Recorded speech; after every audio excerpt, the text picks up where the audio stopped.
यार तो बता देते ना पहले। ऐश्वर्या, बताना चाहिए था ना।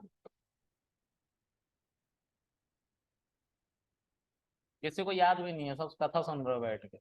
बहुत बढ़िया। समाचार याद नहीं आया पढ़ने में जरा। बिजी देखो मिलो। चलो गाइज, जो बकवास हुई है उसको फिर से रिपीट करता हूं मैं।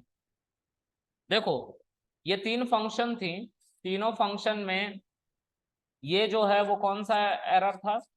रन टाइम एरर, क्योंकि हम किसी भी वैल्यू को जीरो से डिवाइड नहीं कर सकते। ठीक है, लेकिन सिंटेक्टिकली इसमें कोई मिस्टेक नहीं है, इसलिए इसको अभी तो चला दिया गया। लेकिन जब कॉल किया गया तो डिव कर रहे हैं, डिव फंक्शन को चला रहे हैं जिसमें हम स्ट्रिंग टू को जीरो से डिवाइड करने की कोशिश कर रहे हैं, तो वो एक टाइप एरर में कन्वर्ट हो जा रहा है क्योंकि उसकी आंसर नहीं आ पा रही। तो ये रन टाइम एरर। अब हम बात कर रहे हैं थ्रेड की। थ्रेड जो होता है वो हमारा इंटरप्रेटर को चलाता है, और जो इंटरप्रेटर को चलाता है उसको हम कहते हैं मेन थ्रेड। किसको चलाता है? इंटरप्रेटर को चलाता है। ये बाय डिफॉल्ट पाइथन के द्वारा बनाया गया है। जब तुम फाइल बनाते हो उसमें मेन थ्रेड बाय डिफॉल्ट बन जाता है। ठीक है, जैसे inbuilt package by default import हो जाता है ना, उसी तरह से मेन थ्रेड बाय डिफॉल्ट बन जाता है जो हमारे कोड को चलाता है। अब इस थ्रेड को फर्दर हम कुछ पार्ट में तोड़ के तीनों फंक्शन के लिए तीन अलग अलग थ्रेड बना दे, तो वो थ्रेड तीनों अलग अलग काम करेंगे, अलग अलग उनके पास टारगेट होगा। और वो टारगेट कुछ और नहीं बल्कि फंक्शन के नाम होंगे टारगेट नाम के आर्ग्यूमेंट में। देखो यहाँ पे तो एक पैकेज है पाइथन में जिसको हम क्या कहते हैं? Threading module. उस मॉड्यूल के अंदर एक क्लास बनी हुई है थ्रेड। उस क्लास को हम लिखते हैं, पैरेंथेसिस लगाते हैं, और उस पैरेंथेसिस के अंदर टारगेट इक्वल्स टू लिखते हैं, और उसमें हम उस फंक्शन का नाम देते हैं जिसको टारगेट करना है इस थ्रेड से। और इसको एक वेरिएबल को असाइन करना होता है, जैसे टी वन मैंने वेरिएबल बनाया। तुम चाहो तो इस थ्रेड का नाम दे सकते हो, और उस थ्रेड का नाम मैंने हेलो दिया है क्योंकि ये एक नाम है इसलिए स्ट्रिंग में। ठीक है, उसी तरीके से टी टू नाम का मैंने एक दूसरा थ्रेड बनाया, थ्रेड नाम का ही क्लास है, टारगेट रखा, टारगेट का नाम div फंक्शन दिया। ठीक है, अब उसके बाद उस div फंक्शन का मैंने नाम भी दिया, div ही नाम दिया, कुछ अलग नाम नहीं दिया। ठीक है, उसी तरह से T3 बनाया और इसको बाय वाला फंक्शन दिया। अब हम सबको पता है कि प्रॉब्लम जो आई थी वो हमारे div में आई थी। यहाँ पे भी अगर हम इस थ्रेड की मदद से div को चलाएंगे तो div में ही प्रॉब्लम आएगी, है ना। अब इस थ्रेड को बना देने के बाद इस थ्रेड को स्टार्ट भी करना होता है, और स्टार्ट करने के लिए डॉट स्टार्ट पैरेंथेसिस मेथड लगता है। ठीक है, तो तीनों हम थ्रेड को स्टार्ट कर पा रहे हैं, और जैसे ही शिफ्ट एंटर करते हैं तो T1 थ्रेड इसको टारगेट करता है, चलाता है, बंद हो जाता है, यानी कि डेड हो जाता है। T2 है थ्रेड दादी का div बिस्तर है को ना वो। नेट तो सकता है अभी। भाई वाला मूवी देखा थी। T2 थ्रेड div को चलाता है। ठीक है, और div में अगर कोई प्रॉब्लम है तो उसको उस तरह से एक्सेप्शन दे के एरर में कन्वर्ट हो जाता है, और टर्मिनेट हो जाता है, बंद हो जाता है। T3 जो है वो हमारे बाय नाम के फंक्शन को चलाता है। इसमें कोई प्रॉब्लम नहीं आई, बाय को चलाया गया। दिक्कत यह है कि इसमें सीक्वेंस नहीं होता है, इसमें सीक्वेंस नहीं होता है। फिर से इसको चलाता है, देखो आउटपुट कुछ अजीब तरीके से आएगा। अब एरर पहले आ गया, आंसर बाद में आएगा, एक बार शुरू से चलाना पड़ेगा।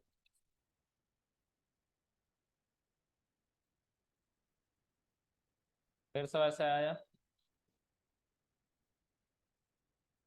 थ्रेड को बना के चलाना पड़ता है। ठीक है, देखो इस बार एरर पहले आया और आंसर बाद में आया। तो थ्रेड तैयार रहती क्योंकि सीपीयू तीनों थ्रेड को बराबर बराबर टाइम देता है। ये बिल्कुल पूरी तरह से जैसा लॉटरी सिस्टम होता है ना वैसे चलता है, जिसको पहले टाइम मिल जाएगा वो चल जाएगा। सब लोग एटीएम पे गए हो? गए हो एटीएम पे? अच्छा, कभी ऐसा हुआ है कि एटीएम कार्ड डाला, कह रहा पहले पैसा ले लो यार, फिर बाद में बताना कितना अमाउंट चाहिए तुमको? ऐसा नहीं होता ना। पैसा ट्रांसफर हो गया पता नहीं किसके अकाउंट में, फिर बाद में पूछ रहा है अकाउंट डिटेल डालो, ऐसा नहीं होता ना। थ्रेडिंग का ज्यादा यूज नहीं है, थ्रेडिंग का इसलिए ज्यादा यूज नहीं है क्योंकि शेड्यूलर का यूज करते हैं सीक्वेंस वाइज। ठीक है, चलो अब हम मल्टीटास्किंग देखते हैं। तो इसका यूज कहाँ है सर? जैसे यूट्यूब अगर तुम्हें बनाना पड़ गया पाइथन से, यूज है, बनाओ। मल्टीटास्किंग चलना चाहिए ना। अगर तुम्हें ब्राउजर बनाना पड़ गया क्रोम का, क्रोम जैसा, तो इससे थ्रेडिंग से बनाना पड़ेगा, अलग अलग टैब चल पाए। समझ में आ रहा है? जहाँ पे सीक्वेंस को कोई लेना देना नहीं है, चलते रहे सब, अब कैसे चल रहा है उसका पता नहीं है, सब एक साथ चलना चाहिए, है ना। अच्छा, चलो अब मैं तुम लोगों को इन सब चीजों को इस पे नहीं दिखा सकता, तो तुम्हें मैं पाई चार्ट पे लेके चलता हूँ।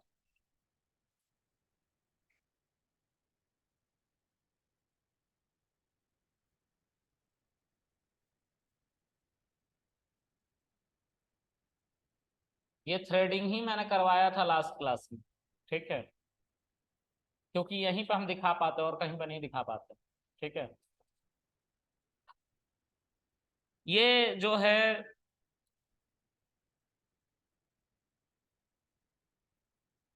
मैं पहले चीजों को आसान करता हूँ। ये है वो पैकेज जो मैं इंपोर्ट कर रहा था वहां पे, import threading from threading import thread.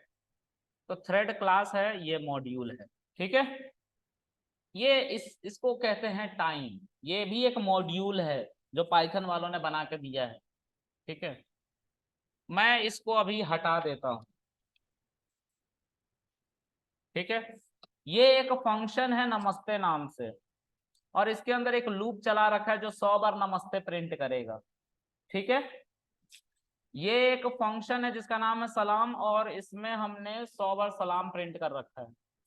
हमने दो थ्रेड बनाए हैं T1 और T2, और इसको टारगेट दे दिया नमस्ते और सलाम, और फिर इन दोनों को स्टार्ट कर दिया। जब स्टार्ट कर दिया है तो रन भी करेंगे, रन करेंगे। ओहो, एक गलती हो गई गाइस, यहाँ पे तुम्हें करंट फाइल को चूज करना होता है जिसका नाम मल्टीटास्किंग दे रखा है, तो यहाँ करंट फाइल पे क्लिक करना होगा, फिर रन पे क्लिक करना होगा। देखो सब इधर उधर प्रिंट हो रहा है ना, देखो क्लैश हो रहा है ना, इसमें कोई सीक्वेंसिंग नहीं होती है। सीपीयू टाइम दे रहा है सबको बहुत तेजी से, क्या कर रहा है सीपीयू वो समझ लेते हैं। तो देखो, लाइफ साइकिल ऑफ थ्रेड तुम्हें बता रहा हूँ क्या होता है। इनका पिक्चर ले लेना तुम लोग, ठीक है। ठीक है, लाइफ साइकिल ऑफ थ्रेड मतलब जीवन चक्र किसका? थ्रेड का।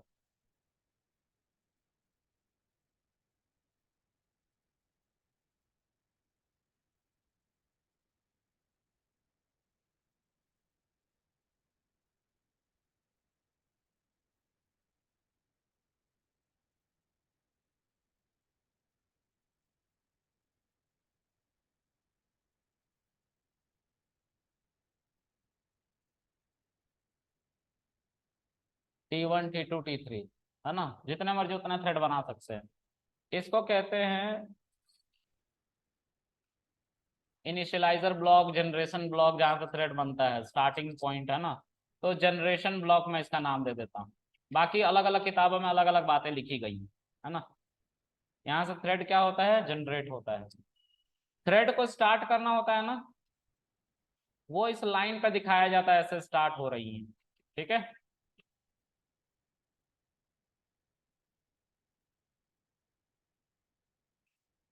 हाँ। उसके बाद ये जो है, ये रनेबल ब्लॉक है, रनेबल ब्लॉक है। रजत चित्रकारी मत करो, ब्लॉक मार दूंगा, सही हो जाओगे। समझ में आया? सर गलती से हो गया वो, फोन में चला रखे ना इसलिए। रनेबल ब्लॉक है ये। ठीक है, यहाँ पे T1 आ जाएगा, ठीक है, T2 आ जाएगा और T3 आ जाएगा। सीपीयू को पता चल जाता है कि 3 थ्रेड आए हैं। सीपीयू मान लो ये बंदा है, ठीक है, ये सबको 0.002 सेकंड का टाइम लगा। अब ये फिक्स नहीं है, मैं बस एग्जाम्पल के तौर पे बता रहा हूँ, तो ये किसी को मत बताने लगना 0.002 सेकंड का टाइम देता है। माइक्रोन्स में भी टाइम देता है, माइक्रोन्स होता है 10⁻⁻⁶। सेकंड को माइक्रोन्स कहते हैं। ठीक है, 10⁻⁻6 सेकंड को क्या कहते हैं, माइक्रोन सेकंड कहते हैं। ठीक है, अच्छा, तो T1 को टाइम मिला, T2 को टाइम मिला, T3 को टाइम मिला, सब रन होने के लिए तैयार है, अपने अपने टारगेट के साथ आ चुके हैं। एक एक करके सबको ये टाइम देगा बहुत तेजी से। तो इसको कहते हैं रनेबल लाइन, रन लाइन, और इसको कहते हैं प्रीएम्पशन लाइन। प्रीएम्पशन, प्रीएम्पशन का मतलब समझो, प्री का मतलब पहले, एम्पशन का मतलब एम्प्टी से बना हुआ है, एम्प्टी मतलब खाली, पहले खाली करो। अगर तुम्हें T1 को 0.02 सेकंड लेट से टाइम दे रहे हो और उसमें वो 100 बार सलाम या नमस्ते प्रिंट कर लेता है तो ठीक है। अगर तुमने 10 बार कर पाए 0.02 सेकंड में, तो फिर खाली करो, वापस आओ इसी ब्लॉक में। ठीक है, हम तुम्हें बाद में टाइम देंगे क्योंकि और भी लोग हैं जिनको हमें टाइम देना है चलाने के लिए, फिर दूसरे को टाइम दिया गया, उतना ही टाइम, तुम भी अपना काम कर लो, अगर खत्म हो जाएगा तो अच्छी बात है, नहीं खत्म होगा तो वापस आना पड़ेगा तुम्हें भी। ठीक है, तो मान लेते हैं कि इसने अपना काम खत्म कर लिया, T1 ने काम खत्म करके और अपने आप को टर्मिनेट ब्लॉक में ले आया, इसको कहते हैं टर्मिनेशन ब्लॉक, टर्मिनेशन ब्लॉक। इसको कहते हैं रनिंग ब्लॉक। ठीक है, रनिंग ब्लॉक। इसको कहते हैं ब्लॉक्ड स्टेट, ब्लॉक्ड स्टेट। अब इसको ब्लॉक्ड स्टेट क्यों कहते हैं, क्योंकि ब्लॉक्ड ब्लॉक्ड बोलते तो अच्छा नहीं लगता ना, इसलिए ब्लॉक्ड स्टेट बोला गया।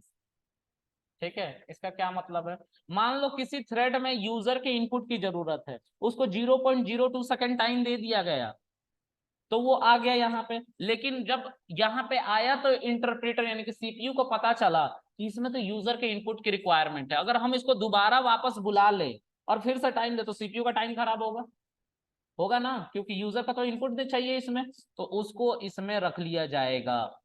कब तक, जब तक बाकी जिसमें यूजर के इनपुट की जरूरत नहीं है वो सब ना चल जाए तब तक।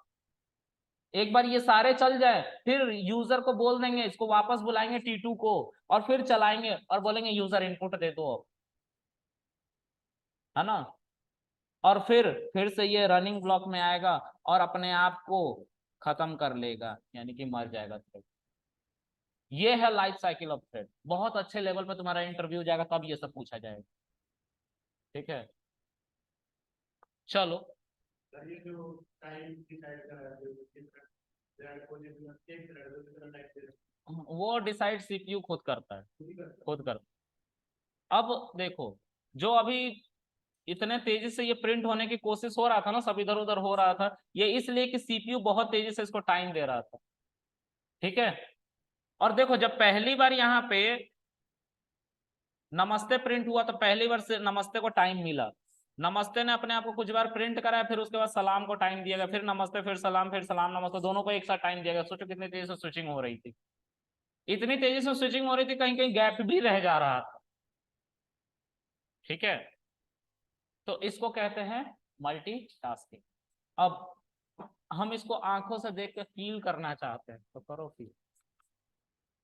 इसके अंदर जो टाइम नाम का हमने मॉड्यूल इंपोर्ट किया है ना ऊपर में, ये वाला इंपोर्ट टाइम, इसके अंदर एक स्लीप है, इसके अंदर तुम सेकंड्स डाल सकते हो। 1 का मतलब 1 सेकंड, मतलब एक बार नमस्ते प्रिंट करके 1 सेकंड के लिए कोड रुक जाएगा, तो रुकेगा तो सीपीयू इसके पास भागेगा तुरंत, क्योंकि इतना टाइम नहीं है, सीपीयू दूसरे के पास भाग जाएगा तुरंत, फिर इसका ये सलाम प्रिंट करेगा और फिर हम इसको भी 1 सेकंड के लिए रोक देंगे, तो फिर से ये ऊपर भागेगा। हाँ, यही हो रहा था अभी थोड़ी देर पहले। अब रन करो इसे, देखो यहाँ पे इसी तरह से तुम्हारा यूट्यूब चलता है, हर टैब बफर हो रहा होता है। ठीक है, देखो ये भी हो रहा है ना, इरिस्पेक्टिव कि कौन सा कैसे चलेगा, बस इसको मतलब है चलाने से चला रहा है। इतना समझ में आ रहा है सबको? ऑनलाइन का किसी को कुछ पूछना है? नहीं सर, समझ में आ रहा है। चलो, तो ये तुम पाईचार्म पे ही मैं तुम्हें दिखा पा रहा था, इसलिए पाईचार्म पे दिखाया, और किसी ब्राउजर उस पे नहीं दिखा पा रहा हूँ आइडियली पे। मैंने बहुत जगह एक्सपीरियंस किया है, यहीं पे हम इसको दिखा पाते हैं, क्योंकि जब मैं पहली बार सीख रहा था ना इसको, तभी ये एरर आ गई थी मेरे साथ, और अभी तक ठीक नहीं किया गया कहीं पे। ठीक है, तो इस पे वो प्रॉपर एक्सपीरियंस मिलता है मुझे जो चल रहा है, ठीक है, और कहीं पे नहीं मिलता है ऐसा एक्सपीरियंस, ठीक है। तो ऐसे ये चलते रहता है, ठीक है। चलो, जब तक चल रहा है चलने दो, बंद कर लो इसको, ठीक है। अब जो अगला कॉन्सेप्ट है हमारा वो है ऑब्जेक्ट ओरिएंटेड प्रोग्रामिंग लैंग्वेज का, ठीक है। हमें ऑब्जेक्ट ओरिएंटेड प्रोग्रामिंग लैंग्वेज को सीखना है, ठीक है।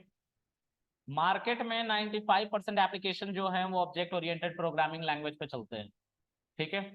जितने भी एप्लीकेशन है, अमेजोन, फ्लिपकार्ट, गूगल, है ना, सब, गूगल भी चलता है, ठीक है। चलो समझते हैं कि क्या है ऑब्जेक्ट ओरिएंटेड प्रोग्रामिंग लैंग्वेज, ठीक है। तो हम फिर से VS कोड सबको इंस्टॉल करवाया था मैंने, VS कोड के थ्रू ही अपने कोड को खोलेंगे फिर से।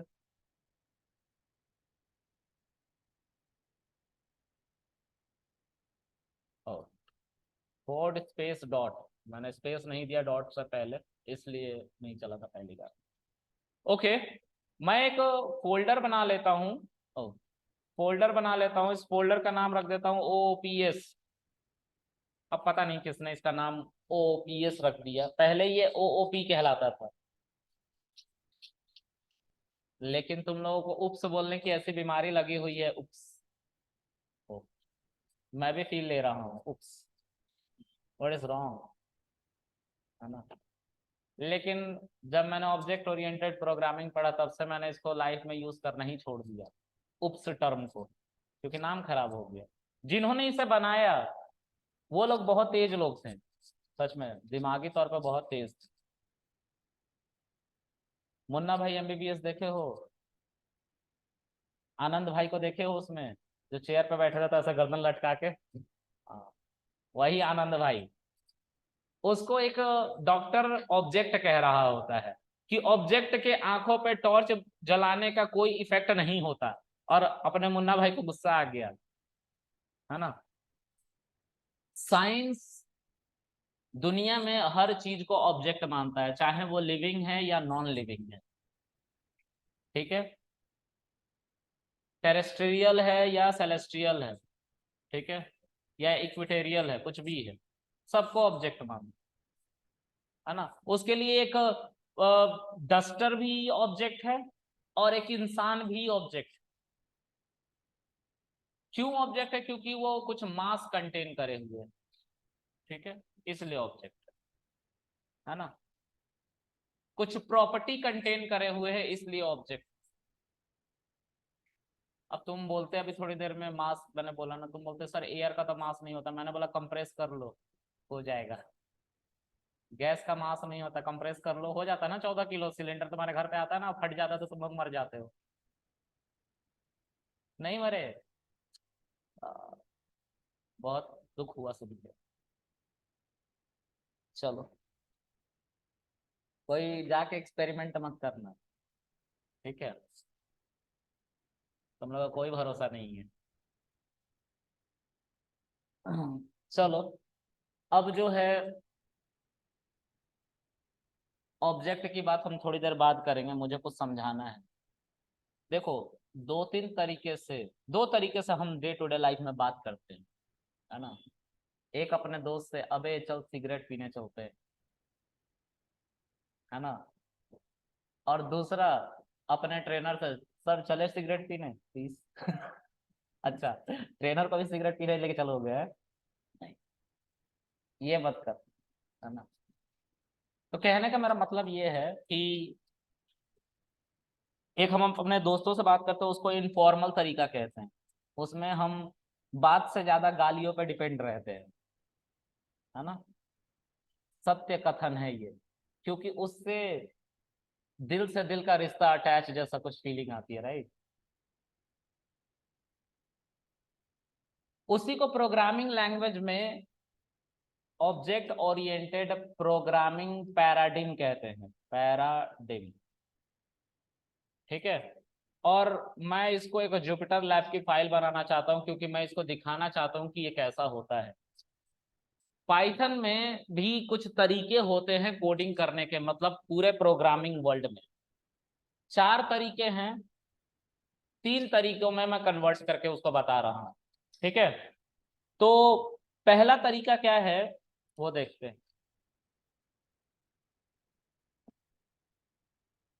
अब ये जो तुम लोग पढ़ रहे हो ना, मैं डेटा एनालिटिक्स की बात नहीं कर रहा हूँ। डेटा एनालिटिक्स जो हैं उन्होंने जितना पहले का पढ़ा है वो सब ठीक है उनके लिए। अगर ये पढ़ते हो तो तुम वेबसाइट की तरफ जा सकते हो। तो प्लीज ये सोच के मत पढ़ना कि इसका यूज नहीं, इसलिए हम लोग बताते नहीं। ठीक है, ये वेबसाइट डेवलपमेंट या एआई सेगमेंट में जब हम कोई चीज इंटीग्रेट कर रहे होते हैं वेबसाइट पे, तब दूसरा डेटा साइंटिस्ट का बंदा, देखो कंपनी कभी भी किसी एक बंदे को एक काम स्पेसिफिक करने के लिए नहीं ले जाएगी, याद रखो। आज के समय में आपको हाइब्रिड होना पड़ेगा। अगर आप हाइब्रिड नहीं है, मतलब आपको मल्टीपल टास्क नहीं आते हैं, तो आप यूजलेस। ठीक है, अगर आप सिर्फ एनालिटिक्स एनालिटिक्स खेल रहे हो ना, तो ज्यादा दिन तक नहीं खेल पाओगे, है ना? समझ में आ रही बात? तो मार्केट में आगे निकलने का एक ही मंत्र है, दूसरे को मत जीने दो। सच बात है, हंसने की जरूरत नहीं, ये रियलिटी है। अगर तुम्हें सरवाइव करना है तो दूसरे को नहीं जीने देना है। अच्छा, तुम दूसरे को मारने की बात कर, नहीं यार, तुम्हें स्किल अप, स्केल अप जो तुम समझते हो उसको करने की बात कर रहा हूं। ठीक है, अगर तुम मल्टीपल सेगमेंट में नहीं हो तो दिक्कत है, क्योंकि आज के समय में वो आईटी का बंदा जो 4 साल हनीमून मना के आया है आईटी कॉलेज में, और एक बंदा जो बाहर से पढ़ रहा है जैसे तुम लोग, वो और अपग्रेड करेगा, तो तुम्हारा चल जाएगा काम? नहीं चल पाएगा। ठीक है, रेयर बनना जरूरी हो जाती है, इसलिए इसको पढ़ लो। ठीक है, जरूरत समझा दिया है, बाकी तुम्हारे पे है। ज्यादातर एनालिटिक्स को ऑब्जेक्ट ओरिएंटेड नहीं आता है। ठीक है, क्योंकि उनका काम ही पावर बीआई पे हो जाता है। ठीक है, खैर जो भी हो, तो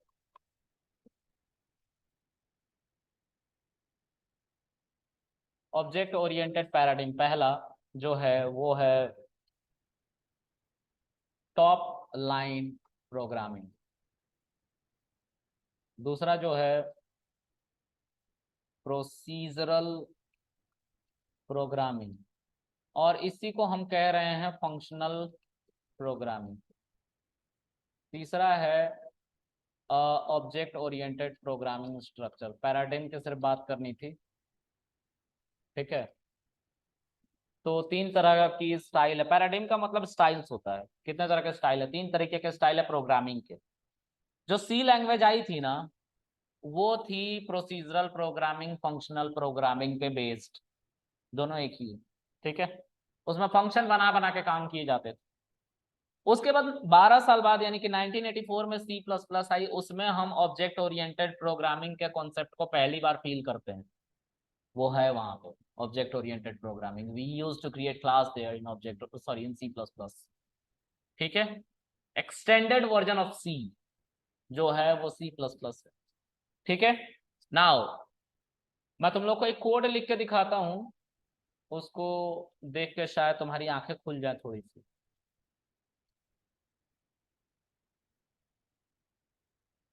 तो चलो देखते हैं।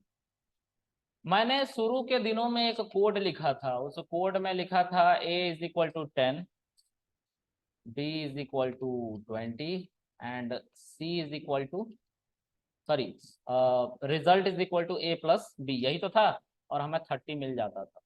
ये हमारा कर्नल से कॉन्फ़िगर कर रहा है, इस जुपिटर लैब की फाइल को हो गया कॉन्फ़िगर, 30 आ गया आंसर। ये है टॉप लाइन प्रोग्रामिंग। कौन सी प्रोग्रामिंग है? Top line programming. पता है इसकी प्रॉब्लम क्या है? जितनी बार तुम्हें वैल्यूज को ऐड करने हैं, उतनी बार कोड के अंदर जाके उन वैल्यूज को बदलना पड़ेगा। अब मान लो 1000 लाइन का कोड होता तो तो बहुत टाइम लग जाता ना। अभी तो 3 लाइन का कोड है, चलो बदल ले रहे हो। 1000 लाइन का कोड होगा, फिर क्या करोगे, फंस जाओगे तुम, है ना। 4 ऑपरेशंस करोगे 1000 लाइन में, तो दिन निकल जाएगा तुम्हारा। ठीक है, तो ये थका देने वाला कॉन्सेप्ट है।